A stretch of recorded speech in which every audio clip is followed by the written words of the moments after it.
had a lot of people asking me why and how I don't have teeth at the ripe age of 33. Well, let me tell you, it's because of kids. All right? I was pregnant with my daughters and they took all of the calcium out of my body. Now, I was close to being petrified. I was confused. I was bamboozled. If there are other words in the dictionary, what are they called? Adjectives. Are they adjectives? I don't know. Guys, I am a medical doctor. Sometimes, but I am. I have done OBGYN rotation multiple times. I have been in very precarious situations. I have gone as far as doing perinatal repairs. I have had to wear gloves and put my hands up a woman's hoo-ha. I have done a lot of things. So that makes me very, very unflinchable in a lot of cases. But when I got on TikTok and saw this pregnancy trend, I was astounded. I was close to being petrified. I was confused. I was bamboozled. If there are other words in the dictionary, what are they called?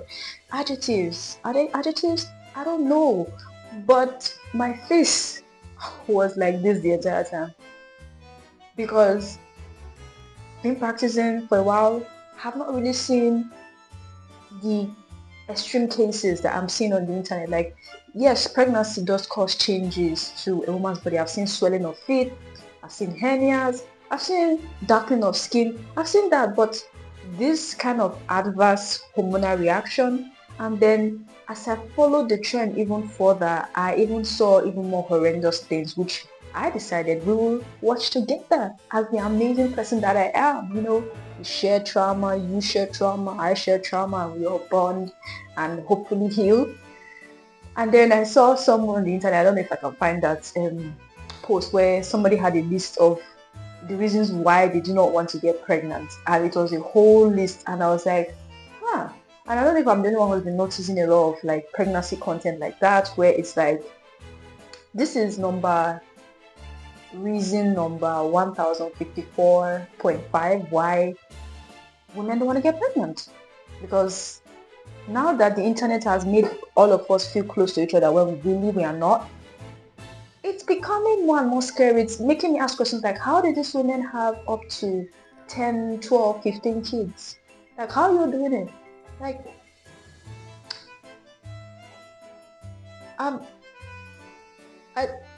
the maths, the calculation, it's not given. I don't.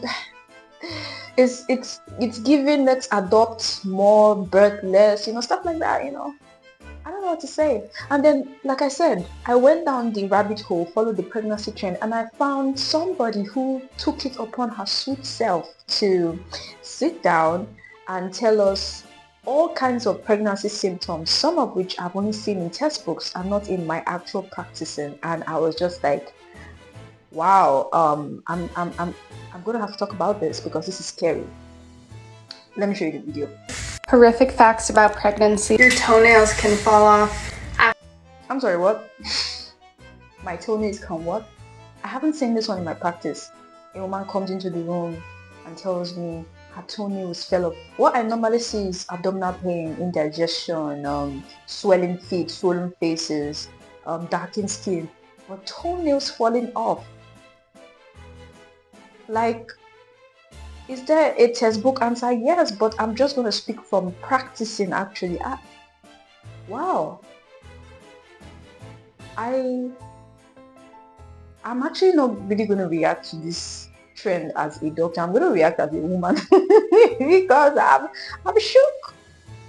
Toenails. After you give birth, all of your innards will squish down into the empty space where your baby was, and many women can feel it. I think it's called uterine inversion. So basically, I know. Sorry, like I said, I'm not really going to react to this as a doctor, but as a woman, but now I'm going to switch back to being a doctor. It's called pregnancy uterine inversion. Basically, your uterus is now trying its best to revert back to the original state before that baby. Hopefully it's a baby, because from the faces I'm seeing on this trend and some pictures and videos, it's given, it's not a baby, it's something out of the earth, but no shade to any baby, but like, damn, like, how could you do that to your mother? I'm sorry, I'm being dramatic. But anyways, it's called uterine inversion, so your uterus is trying to go back to how it was before. Yeah. During pregnancy, you won't have your period for 9 months, but after birth, you will bleed more than you would from 9 months worth of periods. And I mean, it's not the same number for everybody. Some people, some pregnant women, after giving birth, they see their periods earlier. Some see their periods later. Yeah, about the bleeding after birth, it depends on what happened during the birth. Was it a very traumatic birth? You know, how bad was the perineal tear? Because perineal tear, as we studied in school and as I've seen in real life, has 3 degrees. First degree, second, third. Is there a fourth one? I need to check and I'll add it if there's a fourth one. But it has different degrees, so it depends on how traumatic the birth experience is. Some women barely bleed. You know, some bleed a normal amount, and then some we just need to rush in the emergency card because something terrible is going on. So yeah, it's not always the same case for everybody. bleeding lasts for 3 to 6 weeks, sometimes 2 full months. When you do have your first period after giving birth, it'll be a mega period, ultra painful, and make up for the 9 months you didn't have one. Like I said, not the same for everybody. Hemorrhoids. Hemorrhoids, yes. A lot of pregnant women that were non-hemorrhoidal before they got pregnant, then all of a sudden got pregnant, is because, you know, babies there pushing down on a lot of your organs, and then things start popping out. I'm just giving the toddler version of what she's saying according to medicine. Excuse me. Teeth can absolutely deteriorate and even fall out. You can end up with disease. Like I said, some of these things I only see in textbooks and on TikTok. In actual practice, I think I saw a video one time of a woman who actually came out and showed us physical evidence that she got pregnant and her teeth fell out. And I was just like, yeah, how? Why? Guys, these are not something you see every day. That's my point. This is kind of rare. Okay. Diseases that you never had before pregnancy. I know someone who used to never have diabetes and now they have diabetes. Skin. First of all, the woman who is doing this video is making me laugh. The way she's just like moisturizing her hair while spitting out horrific facts that if a woman is not careful, she watches this video, which I think this video has over 220,000 views. Likes, and then I'm very sure the views is in million. I know a lot of women were just there like, we are done. Actually, when we are done with this, we're going to be seeing the comments, because a lot of women who might be mildly afraid of being pregnant, now they're going to watch this video and they're going to be like, yeah, I'm going to adopt, or I'm not just going to have kids. Because that's where my mind was going when I was looking at these videos. But carry on. Tags. Contractions don't stop until after you deliver the placenta, and mini contractions can happen for months after, especially if you're nursing. Your feet can grow an entire shoe size. Unfortunately true. So basically you all are just becoming transformers, because I've not really heard of shoes. Oh, okay, now I get what she's talking about. The swellings. Yes, she's right actually.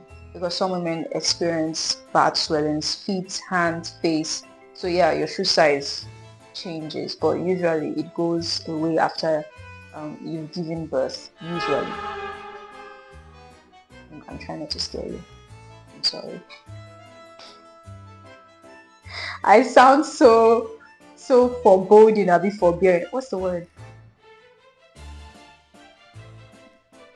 Can dislocate bones during pregnancy and break their tailbone during delivery. Want to have a baby?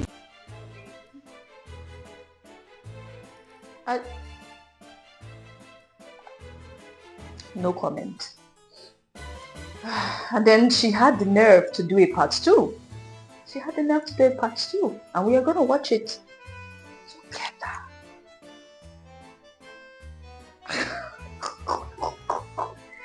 Let me look for the part 2, yo. This is wild. You can tear all the way to your bum hole. You bleed so much after delivery. We already discussed different kind of tears earlier, but the fact that she keeps saying you, no, it's not the same for every woman. It's not the same for every woman. It's not the same for every woman. I'm going to repeat it until someone gets into their head. birth experiences, do they have similarities? Yes. Is it the same for every woman? No. I have seen people push out a whole as baby and they didn't need any intervention from us. They didn't need us to give them too much medication. They didn't have any tears. The mother was playing around right after birth, and then there were some that had babies, and my God, it was like we had to even admit them because it was like a whole serious situation. The tear was bad, the bleeding was bad, everything was bad. So it's different for everybody. That's what I'm trying to say. Carry on. Told me to let them know if I'm bleeding through more than one pad an hour, and I was like, okay, a little crazy, but no big deal. And then they pulled out a pad the size of a tablecloth. You said the pad the size of a tablecloth, yeah. I mean, you just gave birth. Like, yeah, there's a lot of things coming out. You need this pad the size of a tablecloth. You're trying to be considerate. You know what I'm saying? Catch everything. Yeah. Your abs separate and move to the side of your stomach, and they can take months to close back together, and so you can't flex your tummy, and when you push down on it, it's just a giant ball of mush.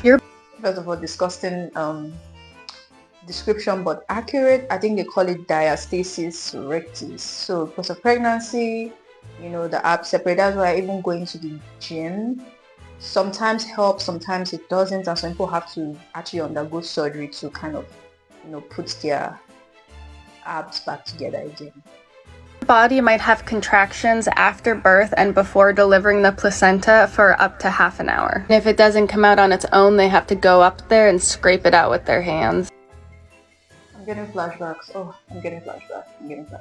Ooh, because like I said, done on BGYN rotations on different times, and sometimes one of my best prayers when I'm in charge of delivering a baby, when it's on my shift, is God, please let the placenta come out.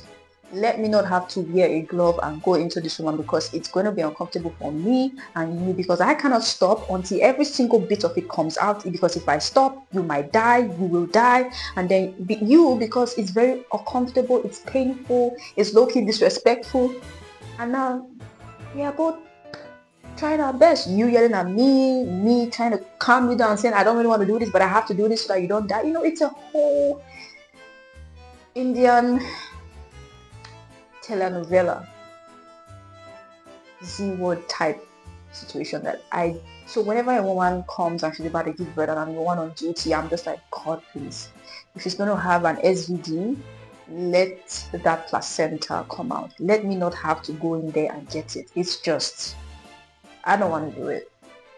I don't want to do it. I'm so sorry to all the women that ever went through that. And then, God forbid, the person that is on duty that night is a man. A woman's hand as a doctor is smaller. So when we are shoving it up the hoo-ha, it's uncomfortable, it can be painful, but as compared to a male doctor having to shove his hand up your hoo-ha. Have you seen men? Have you seen a man's hand inside that hoo-ha, and then you have a man's hand? Look at my hand, guys. Look at my hand. Look what a hot hand can do. And then you now have a man's hand, which is like times 2, 3, 4 of this. Again, I'm so sorry. You do not deserve that. I'll pay your therapy bills. Okay, let's move on. And even after that, the contractions don't fully stop for months, especially if you're breastfeeding. You'll just randomly get contractions. The first poop after delivering a baby is terrifying. Also, more women than not will poop during the pushing stage. You know, I didn't really know about this until I started doing outpatient clinic, until I was placed on outpatient clinic duty. And then I realized that, wow, after delivery, your first poop is one of the wildest things that can ever happen to you, especially when you're not prepared for it. You know, so what most doctors try to do is, as you're delivering, they warn you ahead of time, hey, don't eat certain kind of food that would harden your poop. Try to take laxatives, you know, try to take a lot of water, don't force yourself. And people be like, why are you telling us this? Oh, if you don't prepare yourself and you're giving birth, or you know, you're giving birth and you are about to have your first poop, it is one of the most gut-wrenching things that you might experience, because like I said, there's always exceptions to these things. Usually, you would want to prepare yourself. And women are always embarrassed when they come to the hospital, they're about to give birth, and they're saying they want to poop and they want to go to the toilet. Ma'am, we are trained for this. We like it? Not really, but like it's our job. I know it's embarrassing for you, but like it's something we are used to, so you should be comfortable. Just tell the person around, the doctor, the nurse, hey, I want to poop. They're going to get you a special type of material that they put underneath the women, and then the poop comes out, we clean you up because you're about to have a baby, okay? Your body's a bit uncontrollable at this point, so it's not your fault. There's nothing to be embarrassed about. Anybody who ever shamed you for that, cut them off.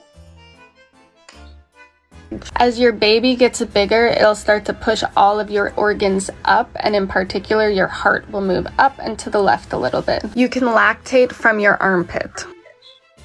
Whoa, lactate from the armpit? I never heard of that one before. I have actually never heard of that one before. Lactating from the armpit. So when I was watching these videos, I became really concerned that a lot of people would look at these videos and begin to think pregnancy is not really worth it. I'm never ever going to get pregnant. But there's like a lot of conversation around, is it worth it to have kids? And then when people actually want to have kids, they actually go into it with a lot of fear, a lot of worry, anxiety, non-positivity. And I just want to tell you, as somebody who has been in labor room, as somebody who is also a woman on the internet, right?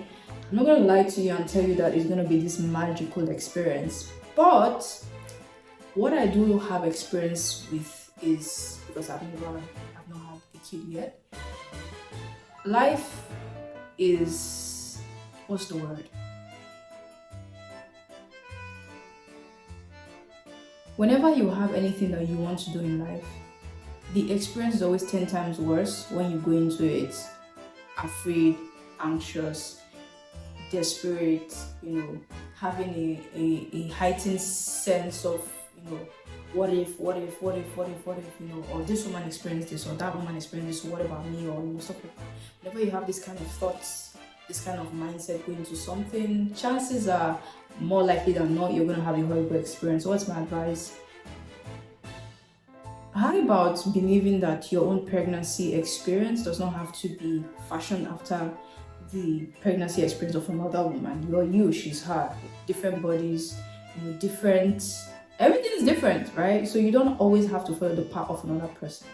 You could shape your own path and, turn to God, because the Bible has always told us about how fear is not the spirit that He gave unto us. He gave us His Holy Spirit, right?